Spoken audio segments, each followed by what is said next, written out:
Good morning, students. Today we are going to start the second chapter of Contemporary World Politics of Class 12.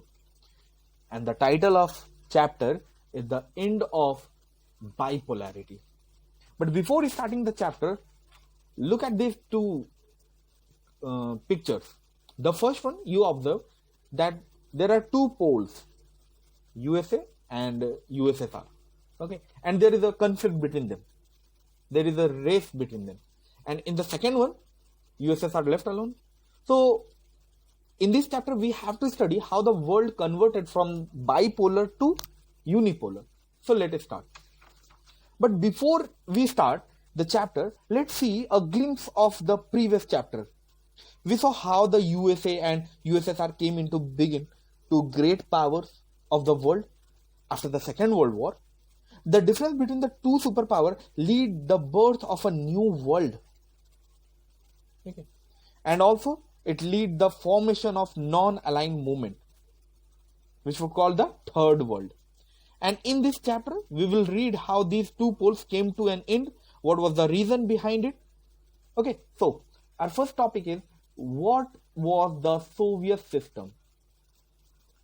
Let us start. The Union of Soviet Socialist Republic came into being after the Socialist Revolution in Russia in 1917. The revolution was inspired by the ideals of socialism as opposed to capitalism and the need for an egalitarian society. Okay. So we see that the USSR is formed after the Socialist Revolution in Russia in 1917. In fact, this revolution was driven by socialism notion that opposed the ideology of capitalism. And they were demanding for the creation of an egalitarian society. So what is the meaning of egalitarian society? This is such a society where all individuals are born equally and all members of society are said to have a right to equal opportunity. These type of society are often referred to as classless societies. Means no discrimination of any kind. This was perhaps the biggest attempt in human history to abolish the institution of private property and consciously design a society based on the principle of equality.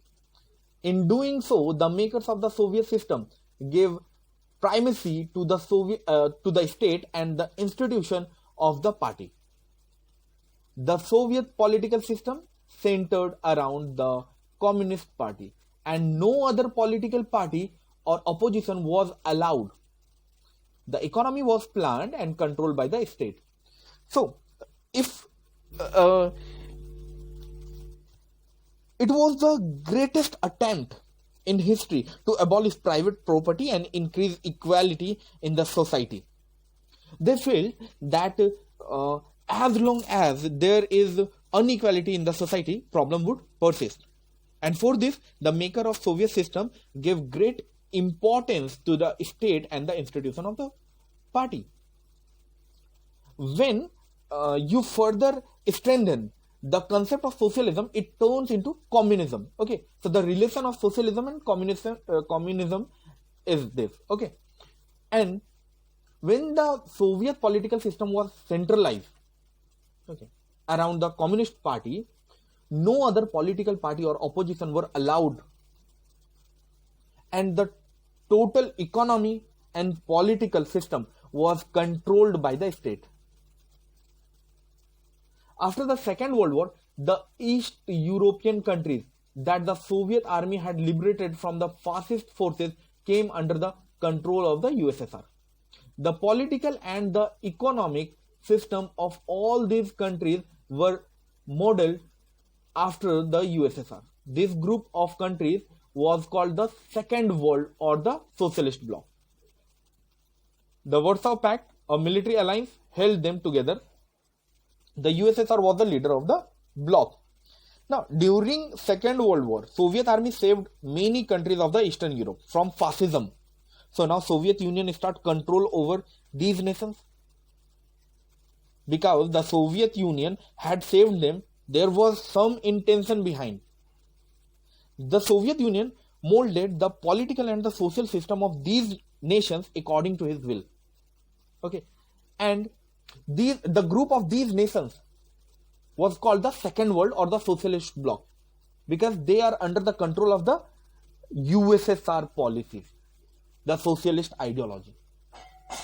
And the Warsaw Pact, which is a military alliance, held them together. And the leader of the Warsaw Pact was USSR. Indirectly, you can say the leader of the socialist bloc was USSR. The Soviet Union became a great power after the Second World War. The Soviet economy was then more developed than the rest of the world except for the USA. So we find that after the Second World War, the Soviet Union emerged as a huge force and began to challenge America in the field of economy. Although its economy was slightly lower than American, but it was much more than the rest of the countries. It had a complex communication and network, vast energy resources, oil, iron and steel, machinery production, and a transport sector that connected its remotest area with efficiency. Okay, so Soviet Union territory was very wide. It has huge sources of energy, oil, mineral, iron, steel, etc. Soviet had made a good and a big transportation system in their remote areas, and also the Soviet established a complex communication network. It had a domestic consumer industry that produced everything from pin to car. Though their quality did not match that of the Western capitalist countries, the Soviet states ensured a minimum standard of living for all citizens, and the government subsidized basic necessities including health, education, children, and other welfare schemes. There was no unemployment. State ownership was the dominant form of the ownership. Land and productive assets were owned and controlled by the Soviet state. So the Soviet domestic consumer industry was fairly advanced. They built from a pin to car, though his quality was not comparable to that of the Western countries, but Soviet Union had ensured a minimum standard of living for its citizens. And one more thing, the Soviet government ensured a minimum standard living of the citizen, and government start subsidized facility for basic necessity like health, education, children care, welfare scheme, all this. Overall, the land and the productive assets, these all are totally under the control of the Soviet state. The state ownership, basically the government ownership, was the dominant form of the ownership in the Soviet Union. The Soviet system, however, became very bureaucratic and authoritarian. Now we see that the Soviet system being increasingly bureaucratic.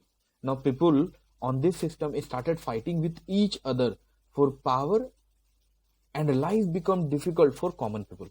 The Soviet Union had now deviated from its motive. Now greed had increased in it. Okay, making life very difficult of the citizen. Lack of democracy and the absence of freedom of speech stifled people who often expressed their dissent in jokes and cartoons. Slowly, USSR was becoming more cruel.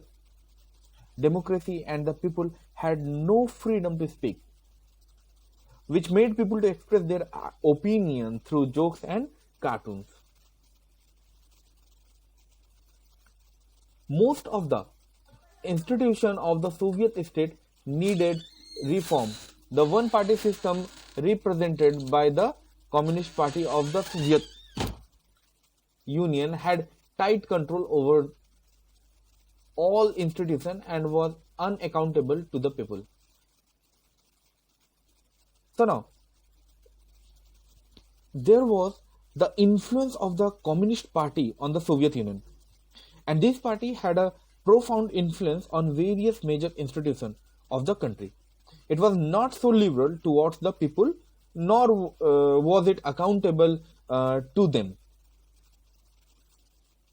The party refuses to recognize the urge of people in the 15 different republics that formed the Soviet Union to manage their own affairs, including their cultural affairs.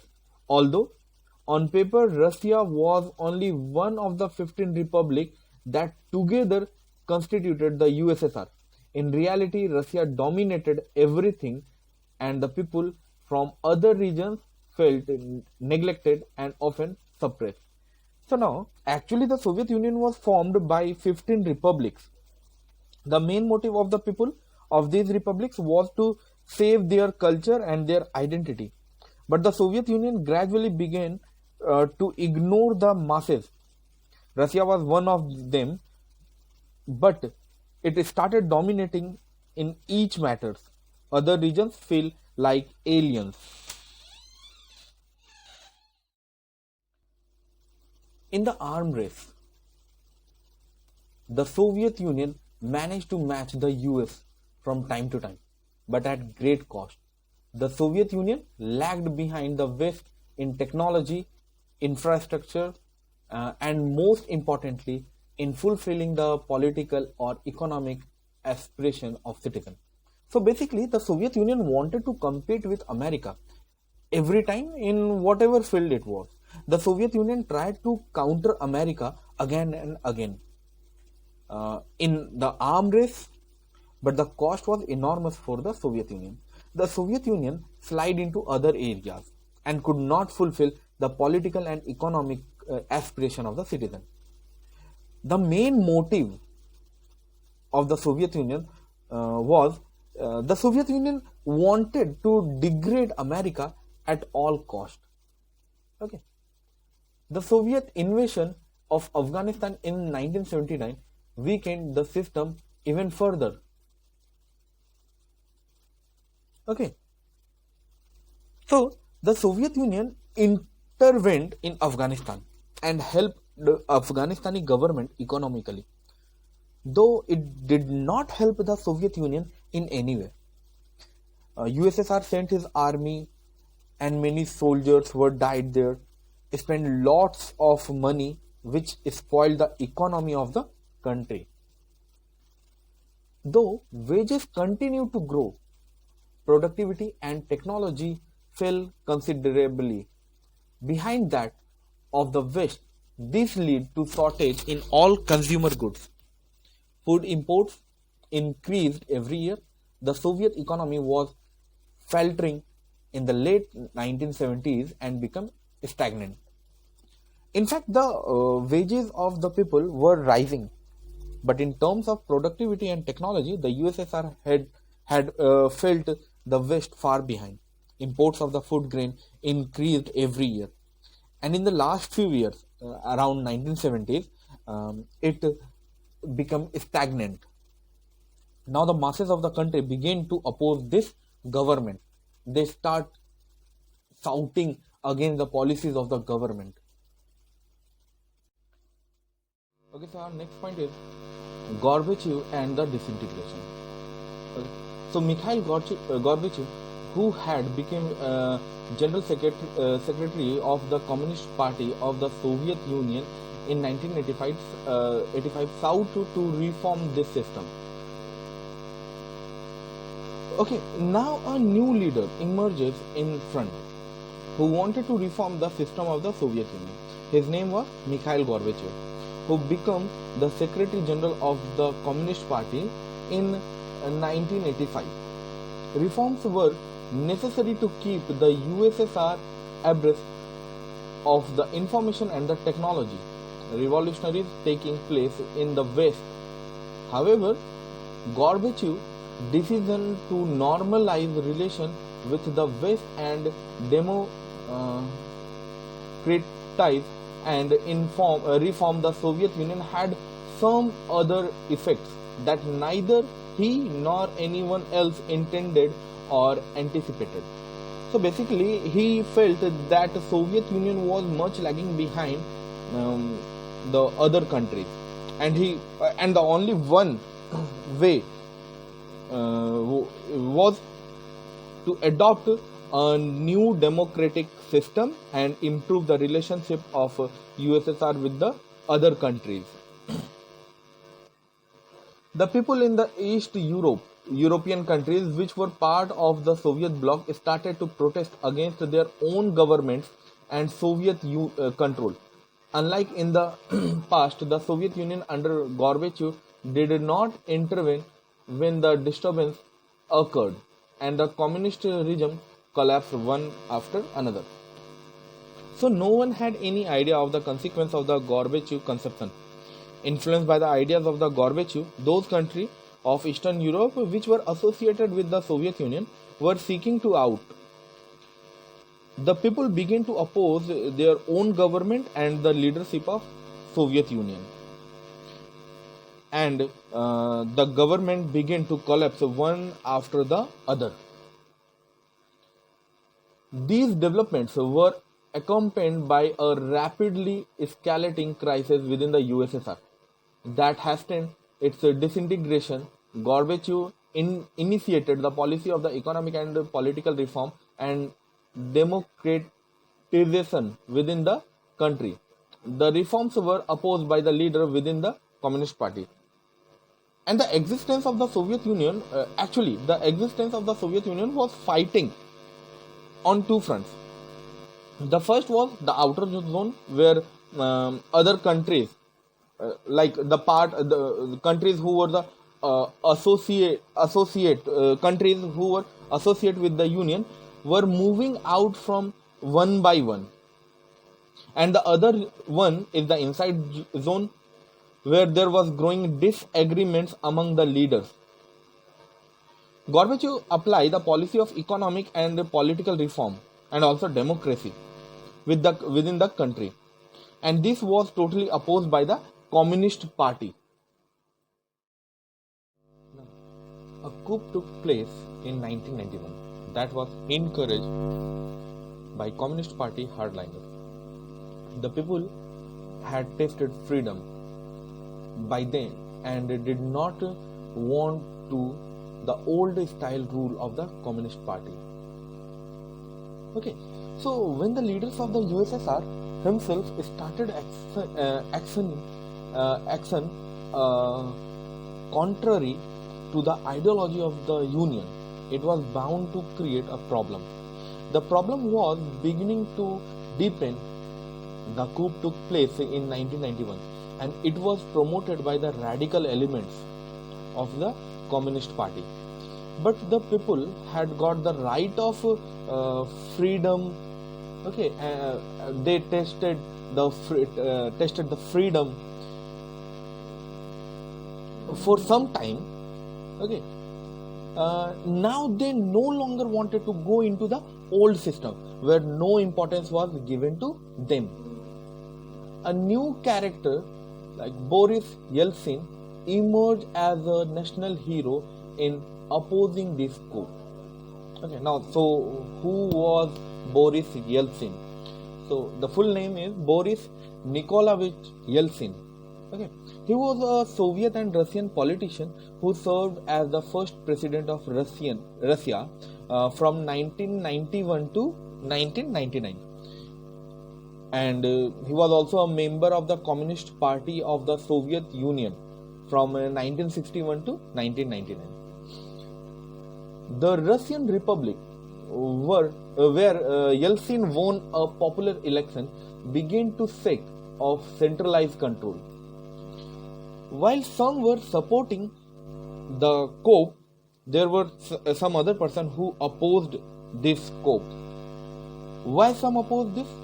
Because they liked the ideology of reforms which was proposed by the Gorbachev. Okay, and Boris Nikolaevich Yeltsin was one of them who had opposed the coup and rise like a hero. When he won the general election in Russian Republic, he totally refused to accept the state centralized control. So the power began to shift from the Soviet center to the republics, especially in the more Europeanized part of the Soviet Union, which saw themselves as sovereign states. Okay. Now the Soviet Union was centralizing its power from Moscow into those areas who considered themselves as a sovereign state, and especially states like in the European side.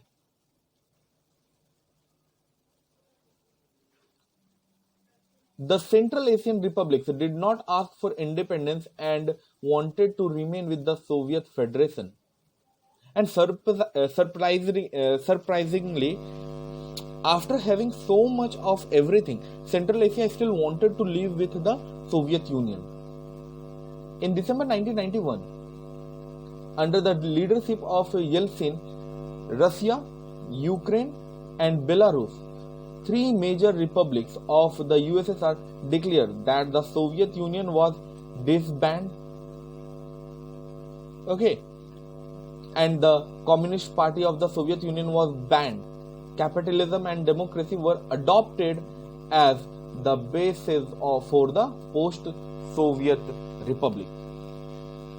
So in 1991, three large states, which are Russia, Belarus, and Ukraine, under the leadership of Yeltsin, they announced the end of the Soviet Union, because now they wanted to establish themselves as an independent states.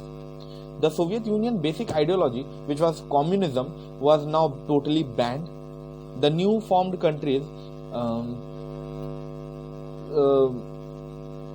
accept the ideology of capitalism and democracy. Perhaps they felt that the system of democracy is more better than the communism. The declaration of the disintegration of the USSR and the formation of the Commonwealth of Independent States came as a surprise to the other republics. Okay, CIS is important. Okay, so basically, first we will talk about the concept of CIS. Okay, what is the meaning of CIS? So after the disintegration of the USSR, all the members, okay, like Ukraine, Russia, and Belarus, they wanted to establish a new body which was able to displace the USSR. Okay, so what is CIS? So CIS, Commonwealth of Independent States, was formed in 1991 by Russia and 11 other republics that were formerly part of the Soviet Union. The Commonwealth of the Independent State had its origin on December 1991, when the elected leaders of Russia, Ukraine, and Belarus signed an agreement forming a new association to replace the crumbling USSR. Basically, the function of CIS is to coordinate its members' policy regarding their economics, foreign relations, defense, immigration policies, environmental protection, and law enforcement. Okay, so especially the exclusion of these republics was an issue that was quickly solved by making them founding member of the CIS. Russia was now accepted as the successor state of the Soviet Union. It inherited the Soviet seat in the UN Security Council. Russia accepted all the international treaties and commitments of the Soviet Union. It took over as the only nuclear state of the post-Soviet space and carried out some nuclear disarmament measures with the USA. The old Soviet Union was thus dead and buried. So basically, many Central Asian republics were now not a part of this CIS, but this problem was sorted out very quickly. and after making these Central Asian republics the founding member of the Commonwealth. Russia became the successor of the USSR. As the successor of the Soviet Union, Russia gained some advantage and also suffered some harm. USSR nuclear power was now transferred to the Russia. Russia got the position of the permanent member of the Security Council. Okay, now Russia was responsible for all the international agreement and treaties which was signed by the USSR, and on the other side, Russia got a crumbling economic system from USSR. Okay, so with it now the Russia became a matter of history. It was lost somewhere in history.